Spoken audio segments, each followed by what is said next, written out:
আমি সুদীপ্তা, এভি নিউজে আপনাদের সকলকে স্বাগত। প্রথমেই চোখ রাখবো নিউজ হেডলাইন্সে।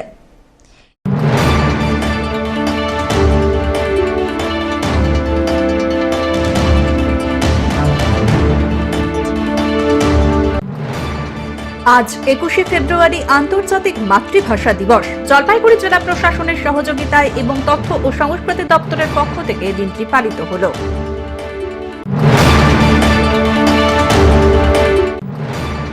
ধর্ষণকাণ্ডে অভিযোগকারিণীকে নিয়ে তিস্তা চর পরিদর্শনে প্রশাসনিক আধিকারিকরা।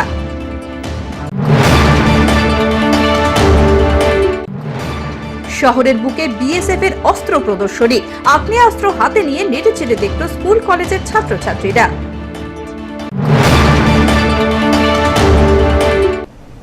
এবার আসছে বিস্তারিত সংবাদে। আজ 21শে ফেব্রুয়ারি আন্তর্জাতিক মাতৃভাষা দিবস। জলপাইগুড়ি জেলা প্রশাসনের সহযোগিতায় এবং জেলা তথ্য ও সংস্কৃতি দপ্তরের পক্ষ থেকে এই দিনটি পালিত হলো। এদিন আর্য নাট্য সমাজ রবীন্দ্র ভবন সভা কক্ষে আন্তর্জাতিক মাতৃভাষা দিবস উপলক্ষে একটি অনুষ্ঠানের আয়োজন করা হয়। গান, কবিতা, আবৃত্তি, আলোচনা সভার মধ্য দিয়ে অমর 21শে আন্তর্জাতিক মাতৃভাষা দিবস পালন করা হলো।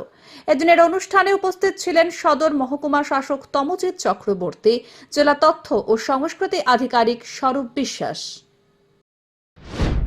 দেখুন, 21শে ফেব্রুয়ারি 1952-তে আমাদের তদানীন্তন পূর্ব পাকিস্তানের রাজধানী ঢাকাতে একটা নারকীয় হত্যাকাণ্ড সংঘটিত হয়েছিল।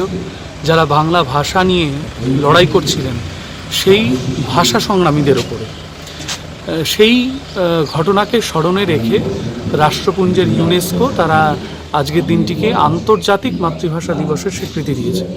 পশ্চিমবঙ্গ সরকার বাংলা ভাষা, বাঙালির ভাষা এবং বাংলায় বসবাসকারী সমস্ত ভাষা, রাজবংশী ভাষা, কামতাপুরী ভাষা, কুড়মালি ভাষা, যে কোনো ধরনের ভাষা, এমনকি হিন্দি বা অন্যান্য ভাষাগুলোকেও বিভিন্ন সময় সংস্কৃত করেছেন, একাডেমি প্রতিষ্ঠা করেছেন এবং সেই ভাষাগুলো এবং সংস্কৃতিকে চর্চা এবং চর্চা করবার নিরন্তর প্রয়াস পশ্চিমবঙ্গ সরকার তথা মাননীয় মুখ্যমন্ত্রী করেছেন। কিছুদিন আগে তারই প্রয়াসে, তারই উদ্যোগে ভারত সরকার বাংলা ভাষাকে ধ্রুপদী ভাষার মর্যাদা দিয়েছে।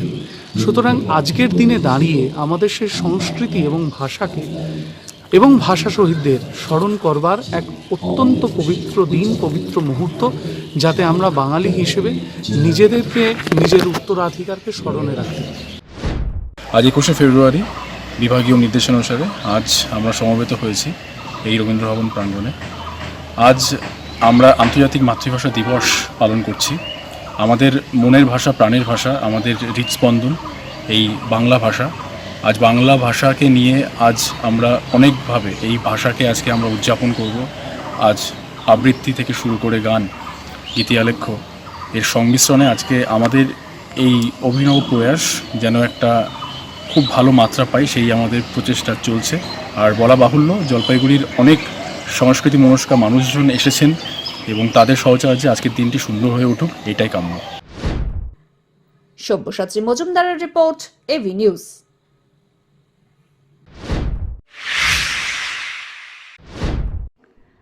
আন্তর্জাতিক ভাষা দিবসের দিনে ভাষা শহীদদের স্মরণ করার পাশাপাশি স্বাধীনতা সংগ্রামী শহীদ বীরেন্দ্রনাথ দত্তগুপ্তকে স্মরণ করল জলপাইগুড়ি।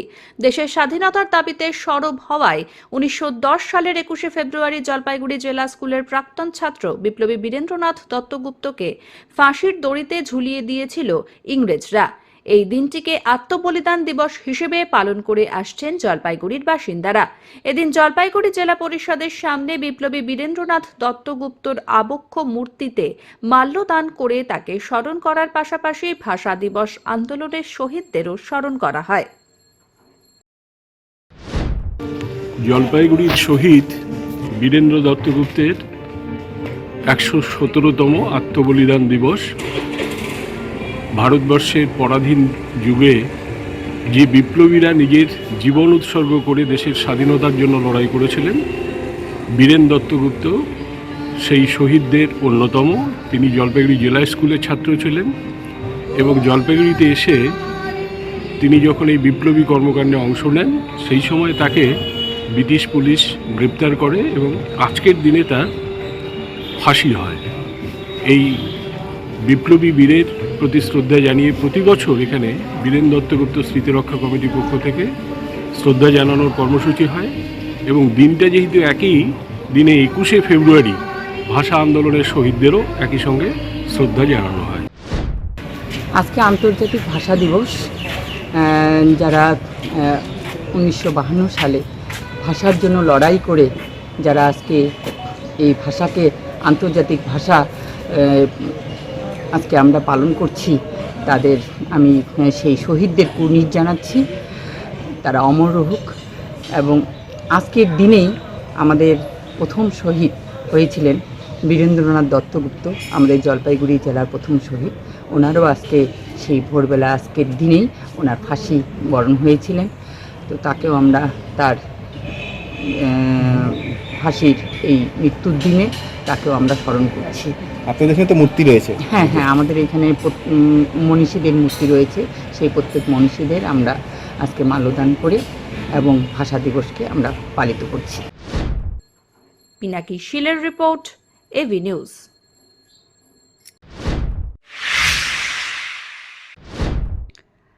যথাযোগ্য মর্যাদায় আন্তর্জাতিক মাতৃভাষা দিবস অর্থাৎ 21শে ফেব্রুয়ারি পালন করা হলো জলপাইগুড়ি জেলা আদালতে। শনিবার পশ্চিমবঙ্গ ল ক্লার্কস অ্যাসোসিয়েশনের জেলা কমিটির উদ্যোগে অনুষ্ঠানের আয়োজন করা হয়। এদিন আদালত চত্বরে মিছিল করে বাংলা ভাষায় কাজ চালু করার দাবি তোলা হয়। অ্যাসোসিয়েশনের তরফে জানানো হয়, জলপাইগুড়ির পাশাপাশি রাজ্যের সব জেলায় মিছিল করা হচ্ছে। মিছিলের মধ্য দিয়ে ল ক্লার্কসদের একাধিক দাবি দাওয়া তুলে ধরা হচ্ছে। অ্যাসোসিয়েশনের জেলা সভাপতি রতন কুমার দত্ত বলেন, আন্তর্জাতিক মাতৃভাষা দিবস পালন করার মধ্য দিয়ে আদালতের কাজকর্মে বাংলা ভাষাকে প্রাধান্য দেওয়া হোক। আজকে আমাদের সারা পশ্চিমবঙ্গব্যাপী 21শে ফেব্রুয়ারি মাতৃভাষা দিবস আন্তর্জাতিক। সেই মাতৃভাষা দিবস আজকে আমরা পালন করছি এবং সারা পশ্চিমবাংলায় সব জায়গায় হচ্ছে 1:30টার সময়। আমরা এই কথা বলি যে বাংলা ভাষা চালু হোক এবং বাংলায় কোর্টে আদালতে বাংলায় লেখাপড়া হোক। যেহেতু এটা মাতৃভাষা, সেই ভাষাটাকে ধরে রাখার জন্যই আমাদের এই আন্দোলন। কি করলেন আজকে? আজকে আমরা আদালতে 1:30টার সময় মিছিল করলাম।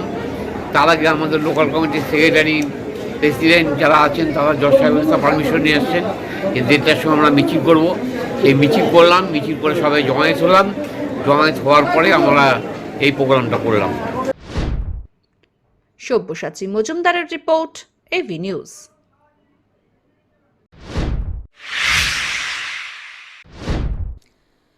লিখিত অভিযোগের পর ধর্ষণের অভিযোগকারী সেই মহিলাকে নিয়ে তিস্তা চর পরিদর্শনে গেলেন প্রশাসনিক আধিকারিক। উল্লেখযোগ্য বিষয় হলো, বৃহস্পতিবার তিস্তাচরে গরু আনতে গিয়ে এক যুবকের দ্বারা বলপূর্বক ধর্ষণের শিকার হয়েছিলেন এক মহিলা। এমনটাই অভিযোগ ওই মহিলা সহ তার পরিবারের। শুক্রবার থানায় লিখিত আকারে তারা অভিযোগ জানিয়েছেন। শনিবার সেই হিসেবে তিস্তা নদীর চর পরিদর্শনে এলেন প্রশাসনিক আধিকারিকরা।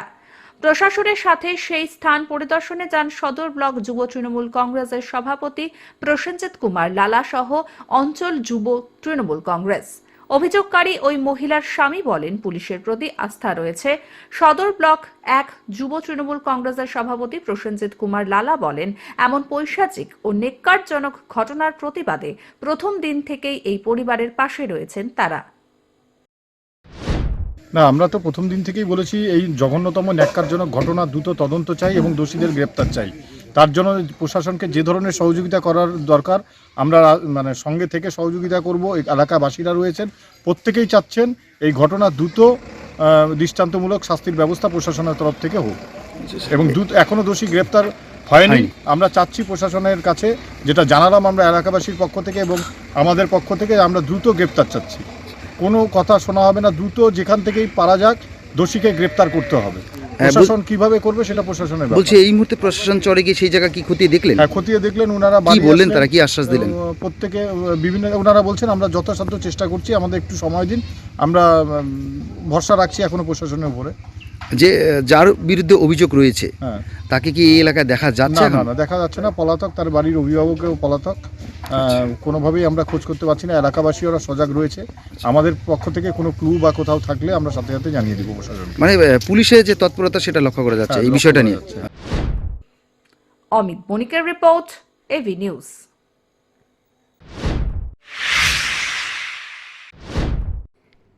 সীমান্ত নয়, জলপাইগুড়ি শহরের বুকে বিএসএফ এর অস্ত্র প্রদর্শনী। সীমান্তে ব্যবহৃত এলএমজি, এমএমজি, ইনসাসের মতো আগ্নেয়াস্ত্র হাতে নিয়ে নেড়েচেড়ে দেখল স্কুল কলেজের ছাত্রছাত্রীরা।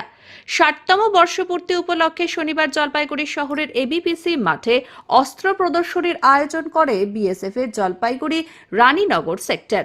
প্রদর্শনীর উদ্বোধন করেন রানীনগর সেক্টরের ডিআইজি পবন কুমার পঙ্কজ। আগ্নেয়াস্ত্রে ব্যবহৃত হাতে কলমে দেখানোর পাশাপাশি বিএসএফ এও যোগ দিতে হলে কি কি করণীয় তাও এদিন বোঝানো হয় ছাত্রছাত্রীদের। প্রদর্শনী ঘুরে আপ্লুত ছাত্রছাত্রী অভিভাবকেরা। দেখে খুব ভাল লাগলো, আর অনেক নতুনত্ব জিনিস শিখতে পারলাম, আর আমি সব বুঝলাম। অনেক বন্দুক দেখলাম, তারপরে যারা বিএসএফ এর যারা জওয়ানেরা ছিল তারা বুঝালো যে কতটা রেঞ্জ, কোথায় এটা ইউজ হয়, আর খুব ভাল লাগছে। এর আগে কোনোদিন দেখেছো এই ধরনের না, প্রদর্শনী? এটা ফার্স্ট টাইম দেখলাম এরকম, আর খুব ভাল লাগছে এরকম দেখে। কি অভিজ্ঞতা হলো তোমার? অভিজ্ঞতা এটাই হলো যে আমার একটা জিনিস ভাল লাগলো যে এদের সাথে বড় হয়ে কাজ করার খুব ইচ্ছা। আর যেমন এরাও কাজ করছে, এরাও নিজেদের জন্য, আমাদের দেশের জন্য লড়াই করছে, সেরকমই আমাদেরও একটা ইচ্ছা যে আমিও বড় হয়ে এদের সাথেই কাজ করব। এখানে আসলাম আমরা বিএসএফ এর সব জিনিসপত্র দেখার জন্য। এখানে এক্সিবিশন হয়েছে বিএসএফ এর 60 বছরের পূর্তির জন্য। এখানে এই এবিসি মাঠে একটি প্রোগ্রামের দ্বারা সব আমাদের বিএসএফদের বা ডিফেন্সের সব জিনিসপত্র এখানে দেখানো হয়েছে। তো আমার দেখে খুব ভালো লাগলো। আর ওখানে ওই পাশটাতে বিএসএফের একটি কার্যকলাপের বা একটি ট্রেনিংয়ের সব জিনিসপত্র বা ট্রেনিং একটি ভিডিও বা ক্লিপ আমাদের দেখানো হয়েছে। ওই জিনিসটা আমাদের দেখে মোটিভেশন লেগেছে বা মোটিভেশন হয়েছি আমরা। তো আমাদের দেখে এটা খুব ভালো লেগেছে। আর এখানে একটি ডগ শো হয়েছে।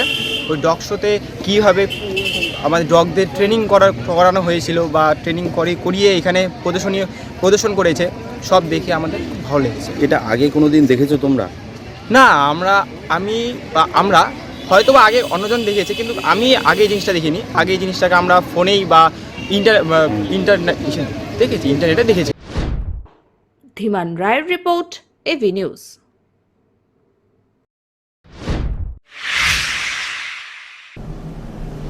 নিয়ে নিচ্ছে ছোট্ট একটি বিরতি, ফিরে আসছি বিরতির পর, সঙ্গে থাকুন।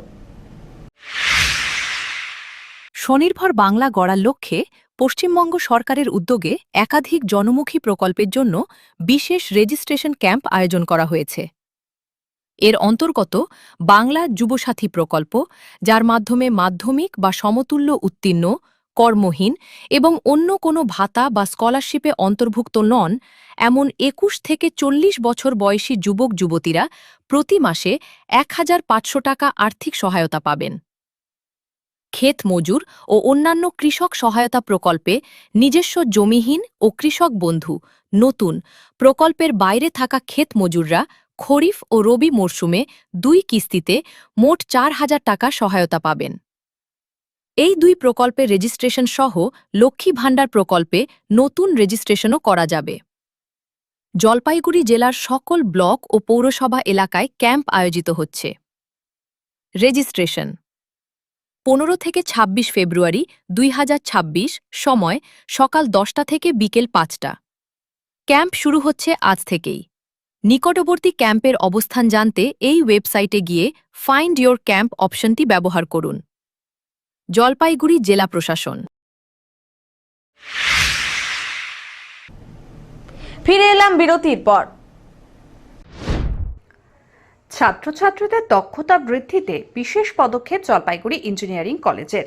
এই প্রথম যৌথ উদ্যোগে এক অভিনব উদ্যোগ নেওয়া হয়েছে।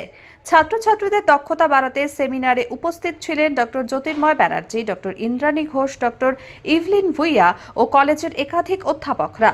230 জন ছাত্রছাত্রী এই সেমিনারে অংশগ্রহণ করে। মূলত পড়াশোনার পাশাপাশি ছাত্রছাত্রীরা চাকরির ইন্টারভিউ বোর্ডে বসে কিভাবে কথা বলবেন, কিভাবে প্রশ্নের উত্তর দিতে হবে ও কোন কোন বিষয়ে চর্চা করে ইন্টারভিউ বোর্ডে যেতে হবে সেই বিষয়গুলি ছাত্রছাত্রীদের বোঝানো হয়।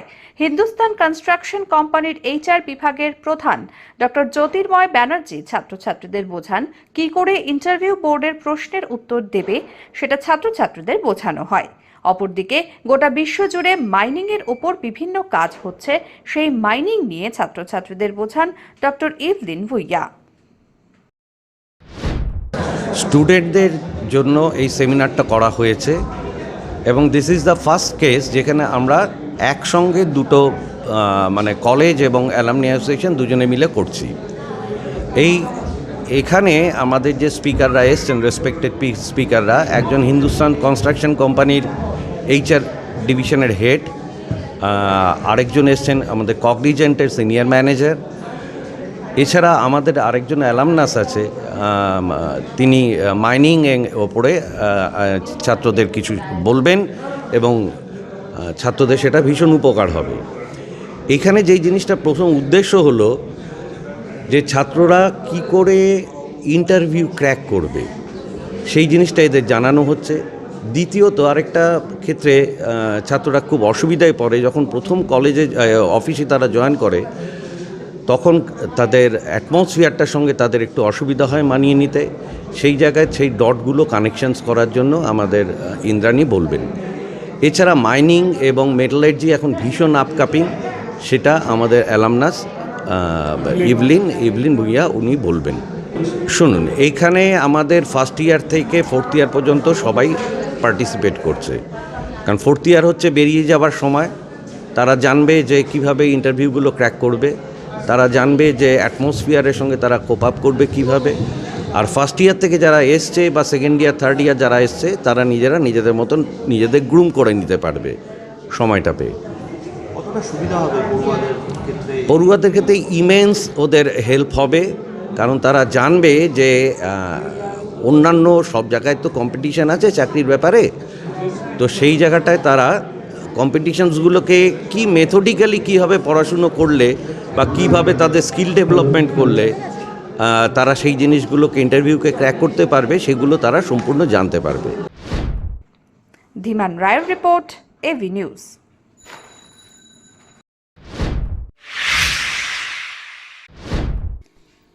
রাজগঞ্জের পানকৌড়ি মোড় সংলগ্ন এলাকায় টোটো রিকশা ও মালবাহী গাড়ির সংঘর্ষ, অল্পের জন্য প্রাণে বাঁচলেন টোটো চালক। ঘটনাকে কেন্দ্র করে চাঞ্চল্য এলাকায়। জানা গেছে শনিবার দুপুরে ফাটাপুকুরের দিক থেকে হাতি মোড়ের দিকে যাচ্ছিল টোটো রিকশাটি। উল্টো দিক থেকে আসা মালবাহী গাড়ির ধাক্কায় রাস্তার পাশে উল্টে যায় টোটো, দুমড়ে মুচড়ে যায় টোটো রিকশা। অল্পের জন্য প্রাণে বাঁচেন চালক। আহত অবস্থায় তাকে উদ্ধার করে রাজগঞ্জ গ্রামীণ হাসপাতালে ভর্তি করা হয়েছে। মালবাহী গাড়ি নিয়ে পালিয়ে যায় চালক। ঘটনার তদন্ত শুরু করেছে রাজগঞ্জ থানার পুলিশ। जा रहा था वो भी आ रहा था, हाँ उसको क्या करा, मार के चला गया टोटो गाड़ी वाला।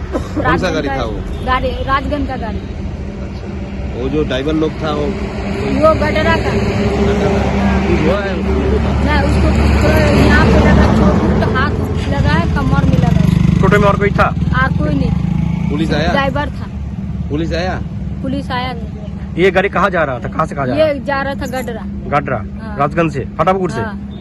और दूसरा वाला गाड़ी? दूसरा गाड़ी राजगंज जा रहा था, नया गाड़ी था। तो हाथी मोड़ से आया बोला? हाँ कौन सा गाड़ी था? बड़ा गाड़ी? हाँ बड़ा गाड़ी था, डाला वाला। পিনাকি শিলের রিপোর্ট, এভি নিউজ।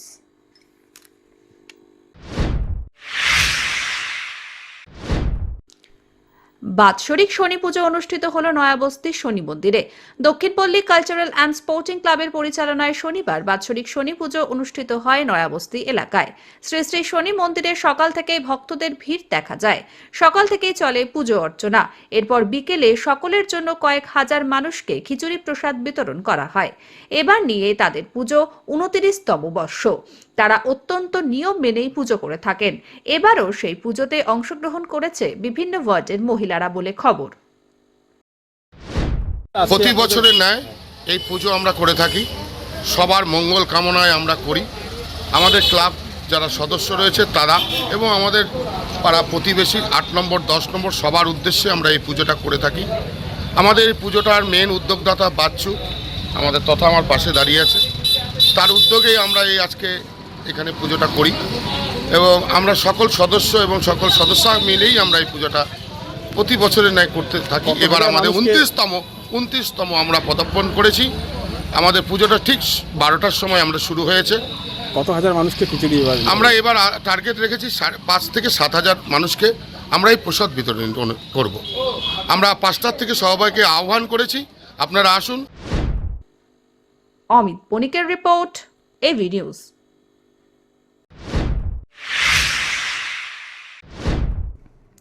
হাতা খুন্তি নিয়েই হোলি, ভাবছেন এ আবার কেমন হোলি? তবে এটাই বাস্তব, এবার হোলি একটু অন্যরকম। বাড়িতে থাকা হাতা খুন্তি এবার রং খেলার মূল সামগ্রী। শহরের হোলির বাজার এবার একটু অন্যরকম। নানান ধরনের হোলির সামগ্রীর সাথে এসেছে হাতা খুন্তি পিচকারি। আগামী ৩রা মার্চ হোলির উৎসব। এই উৎসবে আপামর ভারতবাসী অংশগ্রহণ করবে। বাজারে ইতিমধ্যে চলে এসেছে বিভিন্ন আকৃতির চশমা, ব্যাট বল পিচকারি এবং হাতা খুন্তি পিচকারি। দাম 150 থেকে 200 টাকা। এই সকল সামগ্রী খুব সহজে ক্রেতাদের নজর কাড়ছে। হাতা খুন্তি পিচকারি এনেছি, তারপরে ব্যাট বল, বহুত মেলা রকমের জিনিস আনা হয়েছে। হাতা খুন্তি বিক্রি কেমন? ভালো, খুব ভালো। কত করে বিক্রি করছেন? এই 80 টাকা, 100 টাকা, 150 টাকা, যেরকম জিনিস সেরকম দাম। হাতা খুন্তিটা এবার বাজারে কেন? হাতা খুন্তিটা এখন নতুন তো বাজারে বানাইছে, আসছে বাজারে। বিক্রি কেমন? খুব ভালো বিক্রি। দেখলাম কি নতুন ধরনের পিচকারি, হাতা খুন্তি, গদা, হাতুড়ি, অনেক রকম পিচকারি আছে। বিন পিচকারি স্পেশাল কি ভালো লাগলো? স্পেশাল হাতা খুন্তি পিচকারিটা ভালো লাগে। আর তুমি যেটা পরে আছো চশমা? চশমা একটা এই যে বড় ধরনের চশমা, এটাও অনেক খুবই ভালো লাগছে। হাতা খুন্তিটা কেন এই ধরনের পিচকারি আসলো এবার?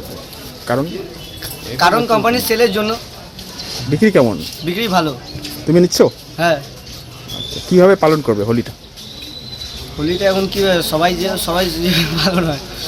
ভালো লাগলো দেখে। এটা খুব ভালো জিনিস বাচ্চাদের জন্য। হ্যাঁ, এখন তো এগুলোই চলতেছে মার্কেটে। আপনি কি নেবেন বাচ্চাদের জন্য? হ্যাঁ, আমি বাচ্চাদের জন্য পরে নেব। আমি তো দোকান করি, তো আমি পরে হোলসেল নিয়ে যাব। কি কি স্পেশাল দেখলেন? এই যে হাতা খুন্তি, হাতুড়ি, হ্যাঁ, তারপর হচ্ছে এই চশমা, তারপর এই মুখোশগুলো, খুব সুন্দর সুন্দর মুখোশ। অমিত বণিকের রিপোর্ট, এভি নিউজ।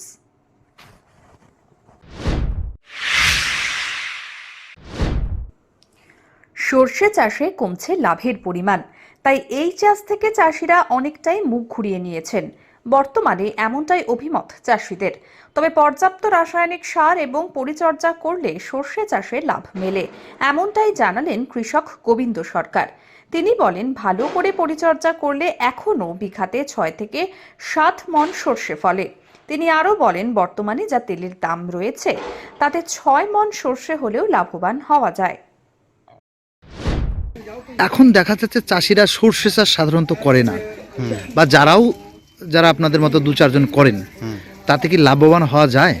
লাভবান সরিষা চাষে পর্যাপ্ত পরিমাণে সার এবং জল সেচ দিতে হয়, তাহলেই সরিষার ফলনটা ভালো হয়। আচ্ছা, লাভবান হওয়া যায়, অতটা ব্যয়বহুল নয়। মানে এতটা খরচপাতি হয় না, তাই তো? খরচাপাতি হয় না। হ্যাঁ। বলছি, লাল সর্ষেটা বেশি ফলন হয় না সাদাটা বেশি হয়? সাদাটা বেশি, যেটা মাগি সর্ষে বলা হয়। আচ্ছা, কেমন আসে এক বিঘাতে? ওটা তেল বেশি হয়, বিঘায় 5-6 মণ হয়। 5-6 মণ? 5-6 মণ করে যদি বিঘাতে হয়, তাহলে চাষিরা কি লাভের মুখ দেখতে পারবে? লাভের মুখ দেখতে পাবে। আচ্ছা। অমিত বণিকের রিপোর্ট, এভি নিউজ।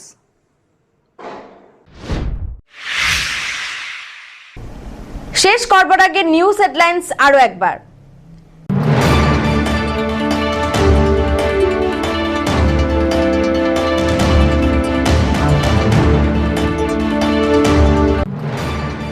আজ 21শে ফেব্রুয়ারি আন্তর্জাতিক মাতৃভাষা দিবস। জলপাইগুড়ি জেলা প্রশাসনের সহযোগিতায় এবং তথ্য ও সংস্কৃতি দপ্তরের পক্ষ থেকে দিনটি পালিত হলো।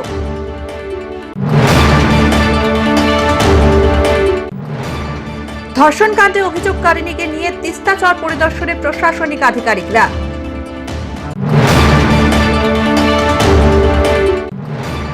শহরের বুকে বিএসএফ এর অস্ত্র প্রদর্শনী, আগ্নেয়াস্ত্র হাতে নিয়ে নেড়ে চেড়ে দেখল স্কুল কলেজের ছাত্রছাত্রীরা।